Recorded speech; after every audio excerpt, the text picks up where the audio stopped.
Hey guys, we're back with another episode of our podcast. What's up, guys? My name is Cambrie Galicchio, and I'm here with my best friend and co-host, Jenna and Cambrie. What is it, like our third, fourth episode? I don't know.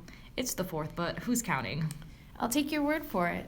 Hopefully, after listening to our podcast, you're able to leave knowing that you're more knowledgeable in each topic we discuss, enough so that you can develop an opinion on the topic at hand. You're listening to Flame. So today, we are discussing something every student can relate to. Now, I'm not talking about parents who just don't understand you or gross school lunches. I'm talking about how school starts too early in the morning. Most schools start between 7 to 8 a.m., but research continuously shows that these early school start times don't provide teens with the adequate amount of sleep they need to perform.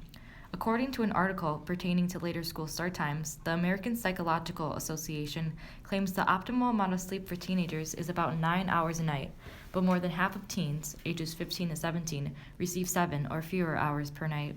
That's right. In February of 2014, Kyla Wallstrom, University of Minnesota's director of the Center for Applied Research and Educational Improvement, constructed a study that recorded over 9,000 students from 8 different schools across 3 different states. Wallstrom noticed that after one semester, the schools that started at 8:35 a.m. or later housed students who rose a quarter step in subjects like social studies, math, science, and English, from, say, a B to a B+. Dr. Craig Canapari, a Yale MD, proposes a straightforward analogy to the benefits of a later school start time for middle school and high school students. Thank you so much for hosting us tonight. I'm going to keep things brief because someone told me once that nobody ever said, boy, I wish that guy talked for 5 minutes more. I want to just start with a brief thought experiment. Let's say I just invented a new medication called vitamin Z. And if you gave it to your child, she will perform better in school. She'll have a better mood and be easier to deal with and actually be happier. She'll perform better in sports and have a lower risk of injury. Moreover, this will reduce the risk of car accidents, obesity, high blood pressure, drug use, or even suicide. And there are no side effects. Would you buy this? I mean, I know that I would. These are the benefits of getting adequate sleep.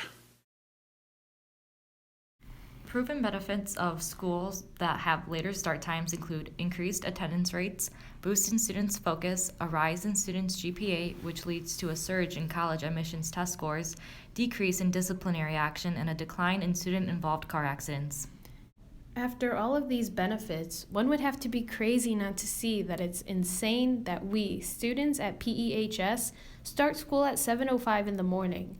As someone who lives about 15 minutes away from the school, plus another 10 minutes due to morning traffic, eating breakfast, washing my face and brushing my teeth, deciding on an outfit to wear, walking my dog, making my coffee, packing my bag and my lunch, and picking up Cambrie, I have to wake up around 4:45 every morning.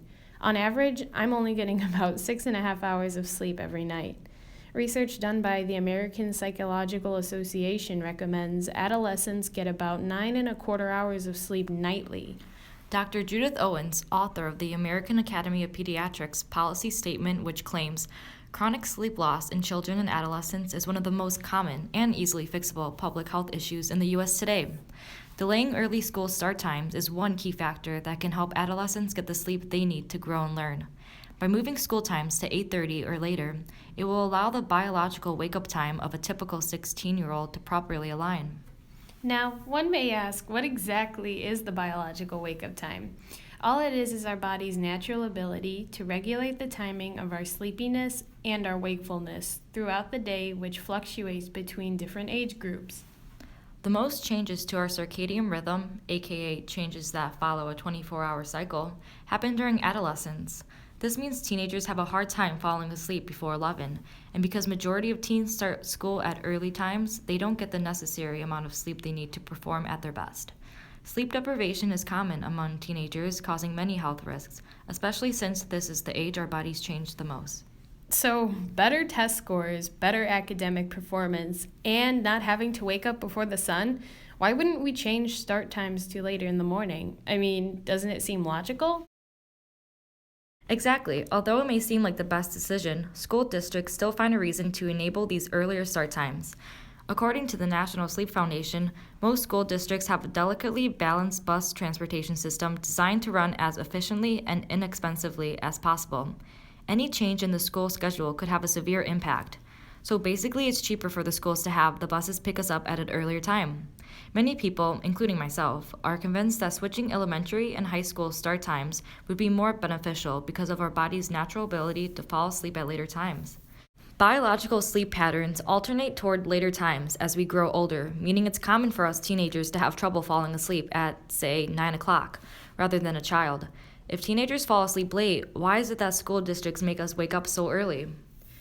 Another issue with altering the start times is after-school activities. Any delay in the start of school will most likely result in a later release time, which may reduce time available for practice and matches, especially daylight hours, explains the National Sleep Foundation. This may be true, but as stated before and coming from an actual student athlete, I perform better whether I'm in my desk or on the track when I've gotten a good night's sleep. Other opposing views argue that teachers receive less time with families and simply students resisting change, but the pros definitely outweigh the cons in this case.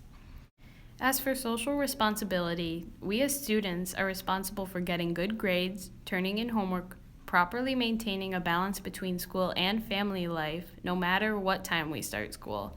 Frankly, starting school for us millennials at a later time would in fact be the more logical and responsible conclusion if it guarantees better performance and essentially the best version of yourself.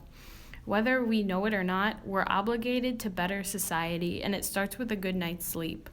Well, that's all the time we got for this episode. It went by so quick. Yeah, it did. Thanks for listening, and if you enjoyed, tune in next week where we talk about premature balding. Are you under the age of 30 and losing your luscious locks? Alright guys, I'm Cambrie. And I'm Jenna. And we'll see you next time on Flame.